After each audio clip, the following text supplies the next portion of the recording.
సుమన్ టీవీలో మీ personal and business promotions కోసం కింది నెంబర్కి కాంటాక్ట్ చేయండి. నిమ్మనపల్లి ఇక్కడ ఉన్న 3-4 పంచాయతీ ప్రజలకు, అక్కలకు, చెల్లెళ్లకు ప్రతి ఒక్కరికి పేరు పేరున నమస్కారాలు. 5 సంవత్సరాల ముందు గత ప్రభుత్వం ఉండేది. ఒక 3 నెలల ముందు ఆ 5 సంవత్సరాల కాలంలో 100 రోజుల్లో ఏదైనా ఒక రోజు మీ దగ్గరకు వచ్చి ఈ సమస్యలు ఏమున్నాయి, మీరు ఎలా బతుకుతున్నారు, ఏదైనా మీకు ఎక్కడ తహసీల్దార్ ఆఫీస్ లో సమస్య ఉందా, పెన్షన్ రావడం లేదా, అగ్రికల్చర్ ఆఫీస్ లో సమస్య ఉందా, పోలీస్ స్టేషన్ లో సమస్య ఉందా, ఏమైనా సమస్యలు ఉన్నాయని చెప్పి వైఎస్ఆర్సీపీ నాయకులు ఏదైనా ఒక రోజు మీకు మాట్లాడిన దాఖలాలు ఉన్నాయని చెప్పి సూటిగా అడుగుతున్నాను. ఈ రోజు తెలియజేస్తున్నాను మీకు, మీ సమస్యలు ఏమున్నా కూడా నిర్భయంగా మీరు నేరుగా వచ్చి నాకు మాట్లాడచ్చు. ఏ సమస్య ఉన్నా మీరు వస్తే తప్పకుండా మా పంచాయతీ నాయకులు ఉన్నారు, మా మండల నాయకులు ఉన్నారు, వాళ్ళ ద్వారా మీరు నా దగ్గరకు వస్తానే తక్షణం దాని పరిష్కార మార్గంలో చెప్తాను. ఈ రోజు 100 రోజుల కార్యాచరణ ఈ ప్రభుత్వం ఏం చేసిందో మీకు గుర్తుందా? ఈ రోజు ఉండే మీ భూములు పెద్దలు చంద్రబాబు నాయుడు గారి ముఖ్యమంత్రి కాకపోయింటే ఈ భూములు మీవి కావు. ఆయన ముఖ్యమంత్రి కాకపోయింటే ఈ రోజు మీ ఇల్లు కావు. ఇవన్నీ దీనికి కొత్త చట్టం తెచ్చారు పోయిన ముఖ్యమంత్రి జగన్మోహన్ రెడ్డి గారు. ఆ చట్టం ఏం తెలుసా? 27/23 ల్యాండ్ టైటిలింగ్ యాక్ట్. యాక్ట్ అంటే చట్టం, జీవో కాదు. చట్టం ఖచ్చితంగా అమలు చేయాల్సిందే. కోర్టు కూడా దాని పరిధిలోకి రాదు. కోర్టు పరిధిలో కూడా అది పోదు. మీరు ఒక్కసారి ఆ చట్టం కానీ నాట్లో పడే భయపడ్డాను. నేనే ఆ చట్టం చూసిన తర్వాత రేపు మా ఆస్తులు మిగులుతాయా అని చెప్పి నేనే బాధపడ్డాను, నేనే భయపడ్డాను. అటువంటి చట్టం తెచ్చి మీ ఆస్తులు తీసుకొని రేపు ఆస్తులు ఏ రోజు జగన్మోహన్ రెడ్డి గారికి డబ్బులు అవసరం పడితే ఆ రోజు ఆస్తులు తీసుకొని పోయి నేరుగా తాకట్టు పెట్టేసి ఆ డబ్బులు తీసుకోవాలని చెప్పి ఒక ఆలోచనతో ఒక పనికి రాని చట్టం తీసుకొని వచ్చి మీ ఆస్తులు మీ ఇళ్ల పైన వాళ్ళ పెద్దలను చలాయించాలని చెప్పి నిర్ణయించుకున్నారు. దేవుడు కరుణించి ఏదో ప్రభుత్వం మారి మీరందరూ సహకరించి పెద్దలు చంద్రబాబు నాయుడు గారు ముఖ్యమంత్రి అయిన తర్వాత మొదటి సంతకం ల్యాండ్ టైటిలింగ్ యాక్ట్ కి రద్దు పెట్టారని చెప్పి ఎక్కడ కూడా ఆయన బాధ్యత మరవలేదు. ఇంకా అక్కడి నుంచి ఇచ్చిన మాట ఇచ్చినట్లే డిఎస్సిలో దాదాపు 16,437 జాబులు కొత్తగా డిఎస్సిలో రిలీజ్ చేశారు. ఇంకా త్వరలో ఆ జాబులు అందరూ వస్తాయని చెప్పి తెలియజేస్తుంది. ఇదే కాకుండా మీకు తెలుసా, పెన్షన్ మార్చి నుంచి మాట ఇచ్చారు. నేను ఈ రోజు నుంచి 1000 రూపాయలు పెంచి మీకు 3,000 పెన్షన్ 4,000 రూపాయలుగా ఇస్తాను. ఎవరైనా ఫిజికల్ హ్యాండిక్యాప్ ఉన్నారో వాళ్ళు తక్కువ ఫిజికల్ హ్యాండిక్యాప్ ఉన్న వాళ్ళకి 6,000 రూపాయలు ఇస్తాను. ఎక్కువ డిజేబిలిటీ ఉండే వాళ్ళకి 10,000 ఇస్తాను. పూర్తి డిజేబుల్ ఉండే వాళ్ళకు 15,000 ఇస్తానని చెప్పి మాట ఇచ్చారు. మొదటి మాసంలో నేను తీసుకుని పోయి ఒక్కొక్కసారిగా పూర్తి డిజేబుల్ ఉండే మనిషికి 15,000 ఇస్తే ఆయన కళ్ళు అట్లే చెదిరిపోయారు. ఈరోజు మీ ఇంటికి 15,000 రూపాయలు పూర్తిగా డిజేబుల్ ఉండే మనిషికి ఇచ్చిన చరిత్ర భారతదేశంలో ఏ ముఖ్యమంత్రి చేయలేదు. ఒకే ఒక్క ముఖ్యమంత్రి అది చంద్రబాబు నాయుడు గారని తెలియజేస్తుంది. ఇక అదే కాకుండా ఇంకా అక్కడి నుంచి వచ్చిన తర్వాత అన్నా క్యాంటీన్ మీరు ఈ రోజు ఇక్కడ నుంచి బయలుదేరి ఏదైనా హాస్పిటల్ అవసరమో, లేదా ఏదైనా మీ పిల్లలు స్కూల్లో చేర్చే అవసరమో, లేదా కాలేజ్ చేర్చే అవసరమో అని మదనపల్లికి వెళ్తారు. అన్నా క్యాంటీన్లు ఓపెన్ చేసి ఊరు నడిబొడ్డు ఎక్కడ సంతవ దగ్గర ఒక అన్నా క్యాంటీన్ పెట్టారు. ఇంకొక అన్నా క్యాంటీన్ ఎక్కడ పెట్టాం? నీరుగొట్టూరుపల్లి రైతులు మార్కెట్ యార్డ్ దగ్గర పెట్టాం. ఇది ఎవరి కోసం పెట్టాం? గ్రామాల నుంచి రైతులు వస్తే వాళ్ళ టమాటాలన్నీ ఇక్కడ వేసేసిన తర్వాత తినడానికి తిండి లేకుండా ఆకలితో ఉంటారు. ఒక్కసారిగా వాళ్ళకు మినరల్ వాటర్ ఇచ్చి అన్నా క్యాంటీన్ 5 రూపాయలు వాళ్ళు భోజనం ఇస్తాను ఎంతో సంతోషంగా భోజనం తినేసి బయట చూసింది అన్నదాత సుఖీభవ అంటారు. ఎవరు అన్నదాత? 100 రోజులు కాలేదు. ఈ రోజు మీకు తెలుసో లేదా, ఈ నిమ్మనపల్లి మండలానికి 3.5 కోట్ల రూపాయలతో రోడ్లకు శాంక్షన్ ఇచ్చాము. లోపల ఇన్నర్ రోడ్స్ అన్ని ఊర్లలో వాళ్ళు కావాల్సిన రోడ్లు 3.5 కోట్ల రూపాయలతో మీకు అందరికి శాంక్షన్ ఇవ్వడం జరిగిందని తెలియజేస్తుంది. ఇవే కాకుండా కాలువలు ఇచ్చాం. ఇవే కాకుండా దాదాపు 50 లక్షల రూపాయలు ఇప్పటి వరకు కొత్త బోర్లు డ్రిల్లింగ్, కొత్త మోటార్లు, కొత్త పైప్ లైన్ ఇవ్వడం జరిగింది. ఇవే కాకుండా సంక్షేమ కార్యక్రమాలన్నీ సకాలంలో యథావిధిగా జరుగుతుంది. ఈ రోజు ప్రభుత్వం ఆలోచన ఏముంది? ప్రజల సుఖం, ప్రజలు సంతోషంగా ఉండాలా, ఒక మంచి పరిపాలన ఇవ్వాలా, పరిపాలన దక్షత పూర్తిగా ప్రజలకు అందల్లా, ప్రజా సంక్షేమమే ధ్యేయంగా పనిచేయాలా, నిరంతరం ప్రజల కోసం పనిచేయాలా. ఆ దిశలో ఈ ప్రభుత్వం పనిచేస్తుంది. ఎక్కడ కూడా ఆలోచన చేయలేదు. విజయవాడలో అంత పెద్ద ఉప్పెన వచ్చింది, అంత పెద్ద డిజాస్టర్ వచ్చింది, ఎక్కడ చూస్తే ఇళ్లలో తినడానికి ఒక ప్లేట్ కూడా లేదు.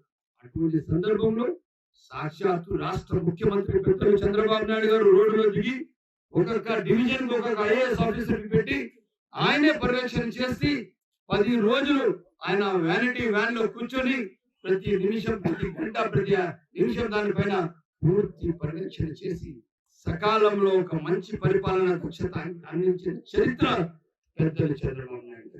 మీకు తప్పకుండా గెలుస్తానే. మీ ఇళ్లకు కాపురం మీరు సిలిండర్ కొనే అవసరం లేదు. ఈ రోజు 1100-1200 రూపాయలు సిలిండర్ అయిపోయింది. మీ ఇంటి యజమాని మీరు అడిగే అవసరం లేదు. మీకు సంవత్సరానికి 3 ఉచిత సిలిండర్లు ఇస్తామని చెప్పి మాట ఇచ్చాం. ఇచ్చిన మాట ఇచ్చినట్లే రేపు దీపావళి నుంచి ఒక సంవత్సరానికి సరిపోయే 3 సిలిండర్లు ప్రభుత్వం మీకు ఇవ్వడానికి సిద్ధంగా ఉందని చెప్పి సభాముఖంగా తెలియజేస్తుంది. మీ పిల్లలు బయట దేశాల్లో ఎక్కడన్నా చదివితే ప్రతి అబ్బాయికి 10 లక్షల రూపాయలు అబ్రాడ్ స్టడీస్ కింద పెద్దలు చంద్రబాబు నాయుడు గారు ఇవ్వాలని నిర్ణయించుకున్నారు. మొన్ననే 2-3 రోజుల ముందే దానికోసం తక్షణం నిర్ణయం తీసుకొని ఒక జీవో కూడా ఇవ్వడం జరిగింది. ఈ రోజు మీకు తెలుసులేదో, ఖచ్చితంగా ఇసుక ఈ ప్రభుత్వ ధ్యేయం మీకు 2000 రూపాయలు ట్రాక్టర్ ద్వారా 2,500 ఇసుక ఇస్తామని మాట ఇచ్చినాము. ఇప్పుడు ఏదైనా తప్పులు జరుగుతాయేమో అని చెప్పి పెద్ద ఆయన ఒక్కసారి ఆంక్షలు పెట్టారు. ఇది ఆంక్షలే మాత్రమే, పూర్తి స్థాయి ఇసుక లేకుండా అవసరం లేదు. మీరు ఒకవేళ మీ సొంత ట్రాక్టర్ ఉంటే మీరే తీసుకుపోయి ట్రాక్టర్ తో ఇసుక లోడ్ తెచ్చుకొని మీ ఇల్లు కట్టుకోవచ్చు. మీకు ఎవరు ఆపే అధికారం లేదు.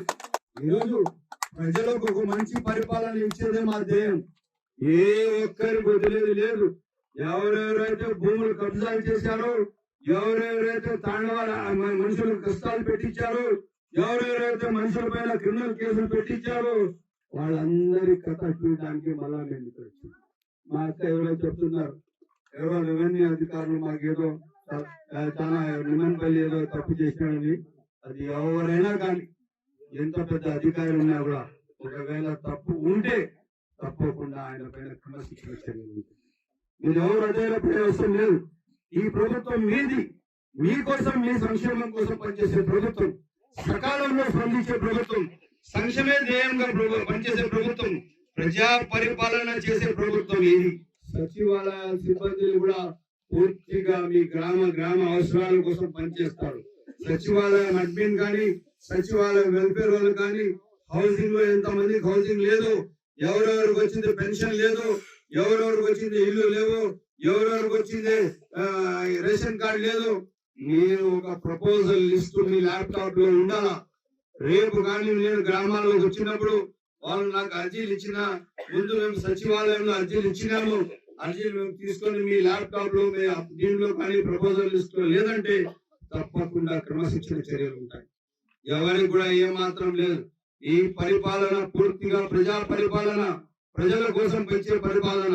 అదే కాకుండా మిడ్ డే మీల్స్ కు వచ్చే భోజనాలు కానీ, దాని కూడా క్వాలిటీ కానీ, ఆ స్టాండర్డ్స్ కానీ అవి మెయింటైన్ చేయాలి. ఎక్కడ కూడా నాకు దానిపైన కంప్లైంట్ రాదు.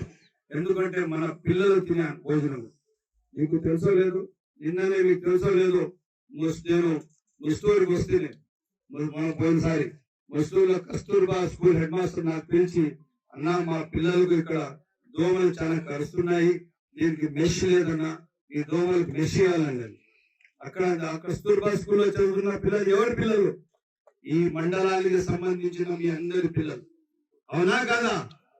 తక్షణం దానికి ఆడ చూసిన తర్వాత 3 లక్షల రూపాయలతో మండల ఫండ్స్ లో దానికి మెష్ చేస్తున్నాం. ఈ రోజు మీ సూటిగా చెప్తున్నాను, ఎవరేం మాట్లాడినా మీరు కూడా విధేయతగా ఉండాలి, మీరు కూడా బాధ్యతగా ఉండాలా. ఈ రోజు మీకు ఈ 100 రోజులు ఇంకా జరగబోయే 4 సంవత్సరాల 7 నెలల్లో కూడా కానీ ఏ ఒక్కరు కూడా మీ భూములు కానీ, మీ ఆస్తులు కబ్జాలు ఎక్కడ జరగవు. మీరు నిర్భయంగా బతకండి. ఆస్తులు మీవే, ఏ చట్టాలు రావు. ఆస్తులు మీవే, ధైర్యంగా ఉండండి, పంటలు చేసుకోండి. అగ్రికల్చర్ ఆఫీసర్ కొత్త ప్రపోజల్ తీసుకొచ్చారు. ప్రతి వారం ప్రతి ఒక్కొక్క ఊర్లో ఒక్కొక్క పంచాయతీలో సంబంధిత అగ్రికల్చర్ ఆఫీసర్ మీ గ్రామాలకి, మీ ఊర్లకు, మీ పంచాయతీలకు వస్తారు. మీకు కావాల్సిన అగ్రికల్చర్ బెనిఫిట్స్ అన్ని మీకు ఇస్తారు, సకాలంలో మీకు అందిస్తారు. మీరు దాన్ని పొంది మీరు మీ జీవితాల్లో మీ సొంత భూములు మీరు సరిగ్గా పంటలు చేసుకుని సంతోషంగా ఉండండి. ఇవే కాకుండా ఇంకా రాబోయే రోజుల్లో ఇంకా మరిన్ని సంక్షేమ కార్యక్రమాలు ఇవ్వాలని ప్రభుత్వం నిర్ణయించుకుంది. పెద్దలు చంద్రబాబు నాయుడు గారు నిర్ణయించుకున్నారు. రాష్ట్ర పరిస్థితి గురించి మీరు చెప్పినారంటే మీరు భయపడిపోతారు. రాష్ట్రంలో ఖజానాలో ₹1 లేదు. పూర్తిగా ఆర్థికంగా నాశనం చేసి పెట్టేశారు గత ప్రభుత్వం. జగన్మోహన్ రెడ్డి గారు చేసింది ఏమీ లేదు, చెప్పడానికి పదాలు లేవు. ఒక ప్రైవేట్ లిమిటెడ్ కంపెనీ కన్నా హీనంగా వ్యవస్థ నడిపించారు. ఈ రోజు అటువంటి గాడి తప్పిన ప్రభుత్వానికి గాడిలో పెట్టి దానికి సకాలంలో మీకు ప్రతి నెల 1వ తేదీ పెన్షన్ ఇచ్చిన చరిత్ర చంద్రబాబు నాయుడు గారు. గతంలో ఉన్నటువంటి ప్రభుత్వం 1వ తారీఖు నాడు ఉద్యోగస్తులకు పింఛన్లు ఇవ్వడం లేదు. ఎప్పుడు కూడా వాలంటీర్లు పెట్టుకొని ఇదే గొప్పగా అని చెప్పి వాళ్ళ కార్యకర్తలు నిర్ణయం చేశారు. ఈ రోజు 1వ తారీఖు నాడు వాలంటీర్లు లేకపోయినా మనం పింఛన్లు ఇస్తున్నాం. మనం చెప్పినటువంటి ఎన్డీఏ ప్రభుత్వం, బీజేపీ, జనసేన, తెలుగుదేశం పార్టీ ఏదైతే చెప్పిందో వాటిని అమలు చేయడంలో ఒక్కొక్క కార్యక్రమం తీసుకున్నాం. ఎన్నికల ముందు సూపర్ 6 అని మనం ప్రకటించాం.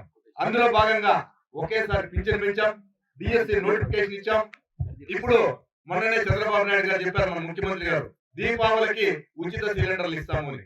నిన్న మంత్రి మన రామప్రసాద్ రెడ్డి గారు చెప్పారు, మహిళలకు ఆర్టీసీ బస్సుల్లో ఉచితంగా ఇచ్చేదానికి చర్యలు తీసుకుంటున్నామని.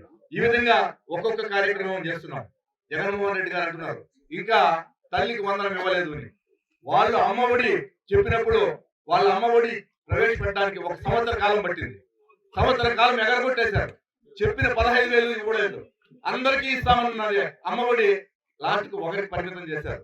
మనకు ఖాళీ ఖజానా ఇచ్చారు కాబట్టి కొంత సమయం తీసుకున్నా 3 నెలల సమయం తక్కువ కాబట్టి వచ్చే 3 నెలల్లో మొత్తం కార్యక్రమాలను పూర్తి చేస్తామని మేము సవినయంగా తెలియజేసుకుంటున్నాం. అదేవిధంగా మన షాజహాన్ బాషా గారి గురించి చెప్పాలి. 6 నెలల ముందు వరకు షాజహాన్ బాషా గారు మేము ప్రతిపక్షంగా అనేక కార్యక్రమాలు చేశాం. టమాటా రేట్లు పడిపోతే మేము టమాటా మార్కెట్కి పోయాం. షాజహాన్ బాషా గారు అప్పటికి మాజీ ఎమ్మెల్యే, 5 సంవత్సరాలు ఎమ్మెల్యేగా పనిచేసినటువంటి వ్యక్తి ఏం చేశాడు తెలుసా? మీరు ఎవరు ఊహించారు. టమాటా క్రేట్లు నెత్తిన పెట్టుకొని మోసాడు. ఇది వాస్తవం. టమాటా క్రేట్లు నెత్తిన పెట్టుకొని మా నిరసన తెలియజేసి ఒక టెంపో మేము విజయవాడకు పంపించాం. ఈ విధంగా భేషజం లేనటువంటి వ్యక్తి, నిగర్వి, ఎప్పుడు అర్ధరాత్రి పోయినా తెల్లవారి పోయినా వాళ్ళ ఇంటి దగ్గర తలుపు తీస్తే ఆయన మాట్లాడేటువంటి మనిషి. ఇటువంటి వ్యక్తి మనకు ఎమ్మెల్యేగా ఉండడం నిజంగా కూడా మన అదృష్టం. ఏ పార్టీ అని లేదు, ఎవరు వచ్చినారని లేదు, ఎవరు వచ్చినా సమస్య పరిష్కారానికి షాజహాన్ బాషా గారు చేసేటువంటి కృషి ఎంతో మంది ఎమ్మెల్యేలను చూశాం మేము. కానీ ఆయన చేసే కృషి చాలా గొప్పది.